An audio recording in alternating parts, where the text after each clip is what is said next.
A'udzubillahiminasyaitonirrajim. Bismillahirrahmanirrahim. Assalamualaikum warahmatullahi wabarakatuh.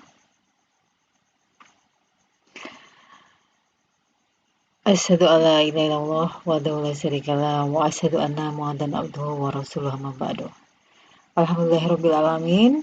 Bertemu lagi dengan Ana Ummu Nafis dalam pelajaran bahasa Indonesia. Untuk kelas 7, pertemuan pertama, insya Allah kita akan membahas tentang teks deskripsi. Ya, kalian dulu ketika di SD sudah pernah belajar teks deskripsi ya?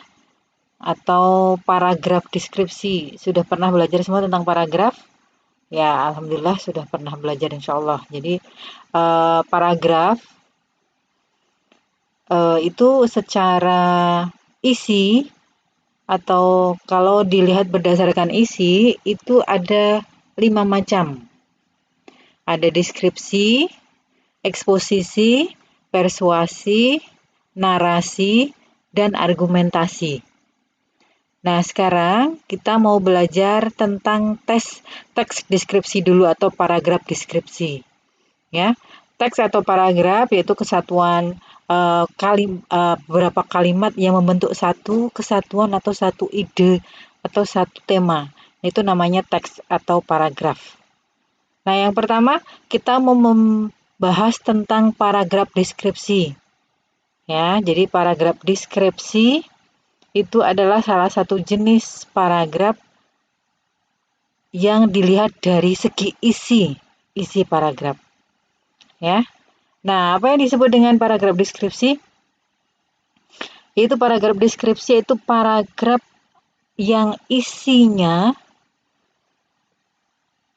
itu berupa teks atau kalimat-kalimat. Kalau kita membacanya seolah-olah kita merasakan, melihat, mendengar ya sendiri dari apa yang kita baca tersebut. Itu ya, itu paragraf deskripsi. Jadi seolah-olah kita seperti merasakan sendiri. Itu namanya paragraf deskripsi. Ya. Nah, contohnya misalnya Ummu Nawis punya kalimat seperti ini. Kue tar itu berbentuk segi 4. Di atasnya tertulis kata Anissa. Kemudian di atasnya ada lilin bertuliskan 17 tahun. Nah, kalian langsung bisa membayangkan sebuah kue tar yang di atasnya ada lilin, ya. Kemudian berbentuk segi 4. Nah, itu salah satu contoh yang mudah tentang teks deskripsi. Jadi seolah-olah kita langsung bisa melihat, ya, langsung melihat. Atau misalnya contoh yang lain ini, kereta api itu penuh sesak. Orang tua, laki-laki, perempuan, balita, semuanya bercampur dari satu dalam gerbong tersebut. Bau keringat menyeruak di dalam kereta api tersebut. Nah, kalian bisa langsung merasakan kan? Seperti seolah-olah berada dalam sebuah kereta api yang penuh sesak, kemudian bau keringat. Ya. Nah, itu adalah contoh-contoh paragraf deskripsi, yaitu paragraf kalau kita membacanya seolah-olah merasakan, mendengar, dan melihat sendiri. Nah, itu ya. Nah, paragraf deskripsi kalau secara definisi yaitu paragraf yang gagasan utamanya dikembangkan dengan pelukisan atau penggambaran secara jelas. Itu ya, jadi paragraf yang menjabarkan secara jelas peristiwa, objek, atau tempat yang menjadi topik bacaan tersebut. Itu ya, paragraf deskripsi. Jadi, paragraf itu melukiskan secara jelas, sejelas-jelasnya. Nah, sekarang tujuannya apa? Tujuan teks deskripsi. Yaitu agar pembaca bisa merasakan langsung atau seolah-olah ada dalam teks cerita tersebut. Sehingga apa yang disampaikan oleh penulis kepada pembaca bisa dipahami dengan mudah. Itu ya. Nah, pada umumnya penulis menjelaskan teks menggunakan suatu ilustrasi seperti rasa, warna, rasa, keadaan, kesan, ya, yang ada dalam topik yang disampaikan. Nah, keberhasilan suatu teks deskripsi bisa diukur ketika si pembaca bisa merasakan, melihat, atau mendengar objek dan peristiwa yang dideskripsikan. Jadi tadi yang seperti saya sebutkan, itu seolah-olah merasakan sendiri. Itu ya, paham ya? Jadi penjelasan tentang teks deskripsi. Nah, nanti kalian ada latihannya membuat teks deskripsi. Ya. Nah, sekarang kita bicara tentang struktur. Penjelasan tadi udah paham, sekarang struktur. Apa sih struktur itu? Struktur itu apa yang ada dalam teks tersebut. Ya. Jadi strukturnya itu ada 3.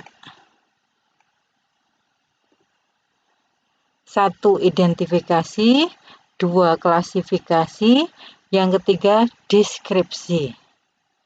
Nah, apa yang dimaksud dengan identifikasi? Identik.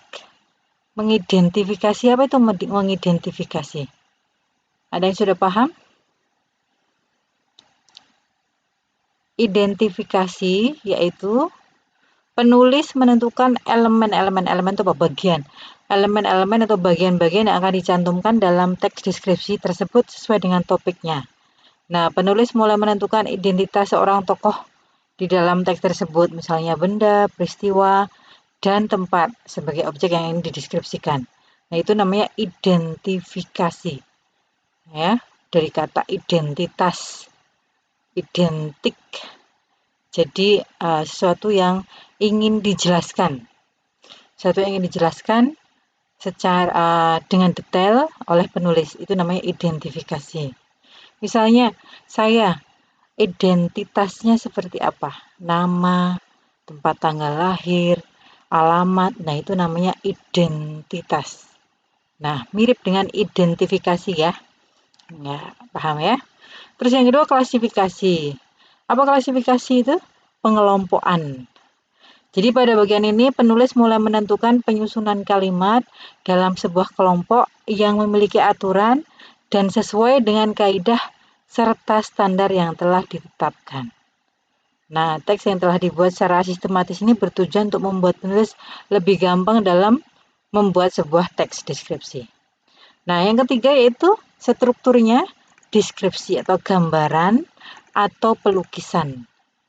Nah, di bagian ini penulis membuat kalimat-kalimat yang membuat seorang membaca itu seolah benar-benar merasakan apa yang dipaparkan oleh penulis.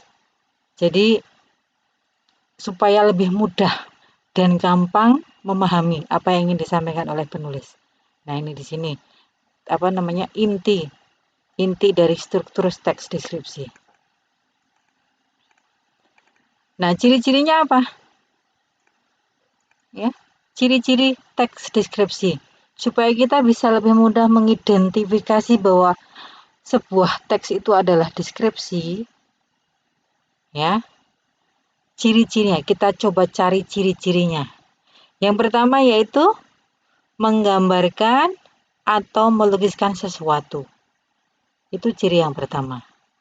Terus yang kedua, tema atau topik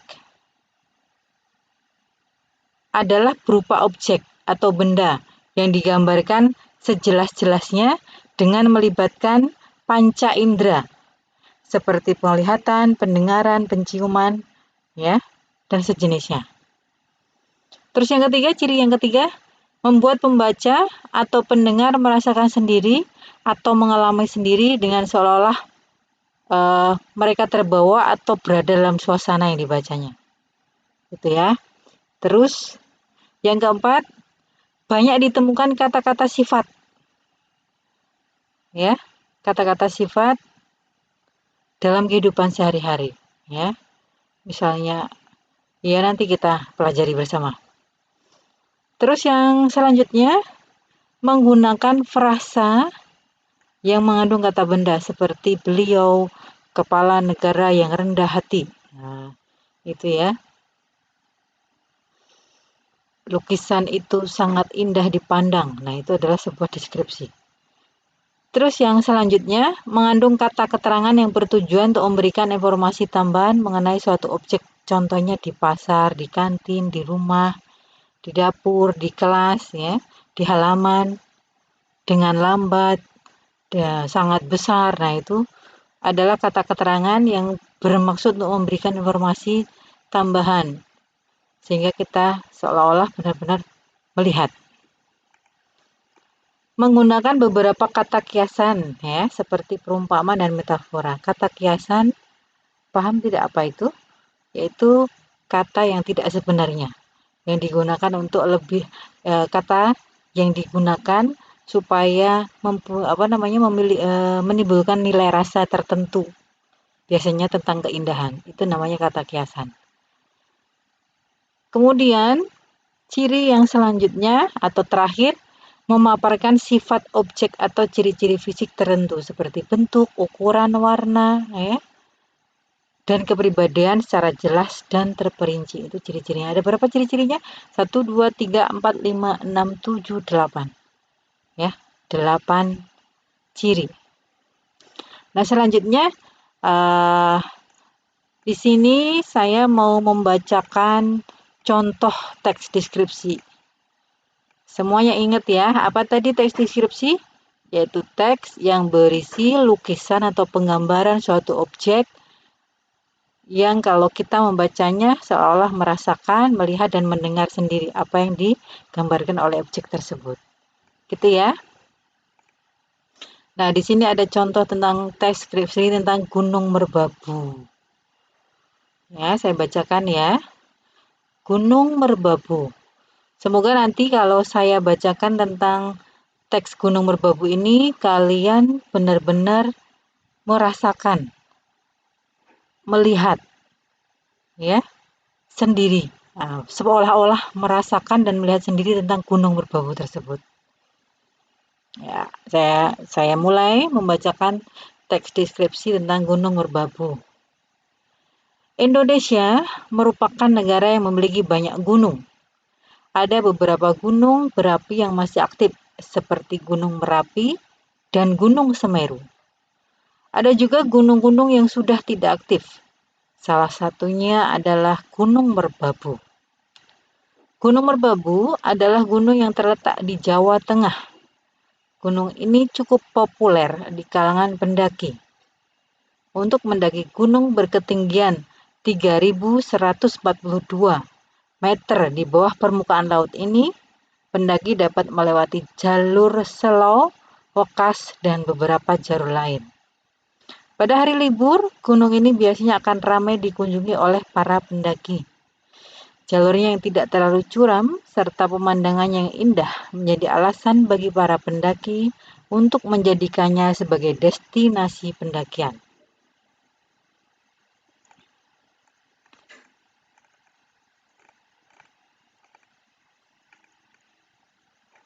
Nah, sudah mendengar ya kalian semua tentang teks deskripsi Gunung Merbabu. Coba kalimat yang mana yang menunjukkan deskripsi? Ada yang tahu? Nah, ini ya. Gunung Merbabu adalah gunung yang terletak di Jawa Tengah. Nah, kalian kemungkinan kalau mendengar kalimat ini akan langsung membayangkan tentang Jawa Tengah. Gitu ya, tentang Jawa Tengah.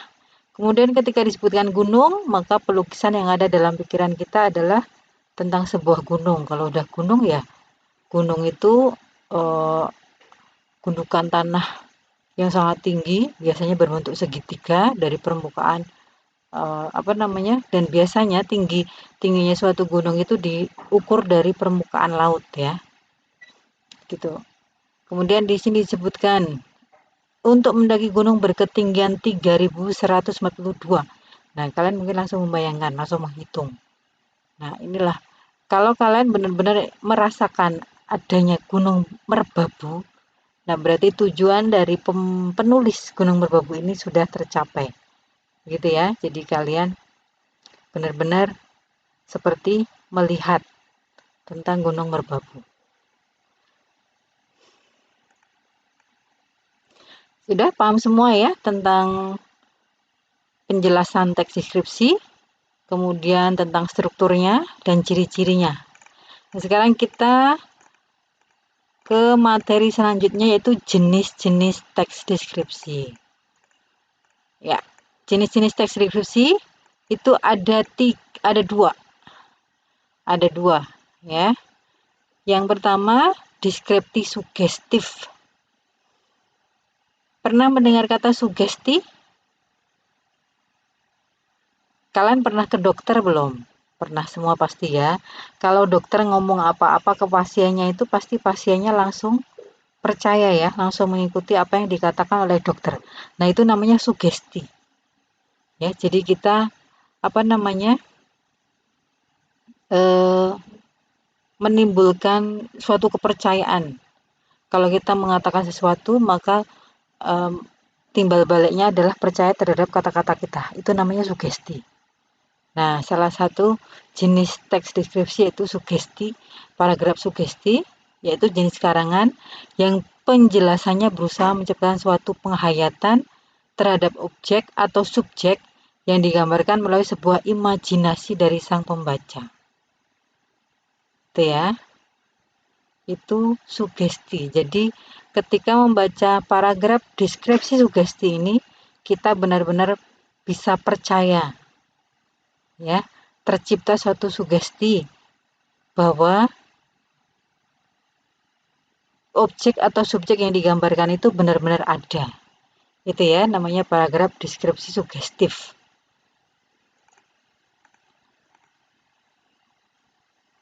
Terus yang kedua, paragraf deskripsi ekspositoris. Ya, pernah mendengar kata ini? Ekspositoris dari kata expose. Ya, expose. Jadi menjelaskan secara detail. Itu namanya expose. Gitu ya, menjelaskan suatu objek secara detail. Secara definisi, artinya yaitu jenis paragraf yang ditulis dengan tujuan untuk membuat pembaca mengenali bila bertemu, melihat, atau berhadapan dengan sebuah objek. Pada jenis paragraf ini, penulis juga menjelaskan unsur-unsur yang melekat dalam sebuah objek yang memiliki tujuan untuk menambah wawasan si pembaca. Nah, untuk memahaminya, biasanya penulis menjelaskan secara bertahap dari bagian-bagian objek tersebut secara detail atau teliti. Nah, ini namanya expose ya, mengekspos.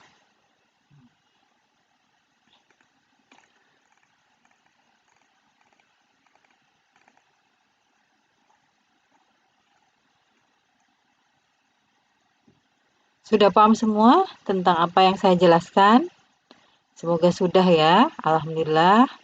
Nah, ini coba yang terakhir untuk pertemuan kali ini di akhir pembahasan saya mau membacakan contoh sebuah paragraf. Ya. Contoh sebuah paragraf deskripsi. Coba nanti kalian tentukan paragraf ini termasuk dalam jenis paragraf apa. Ya. Hari ini adalah hari pertama saya mengunjungi museum. Saat sampai di museum, aku diperkenalkan dengan pemandu yang akan mengantarkan dan menjelaskan tentang objek-objek yang ada di dalam museum itu.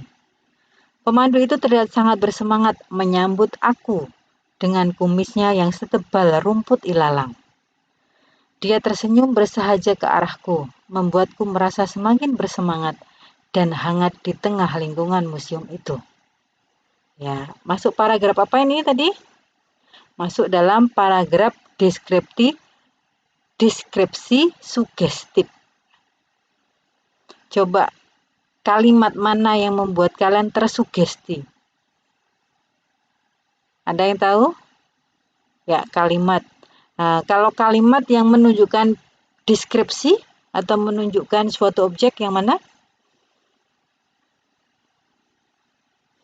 Ini ya, kalimat di sini. Pemandu itu terlihat sangat bersemangat menyambut aku dengan kumisnya yang setebal rumput ilalang.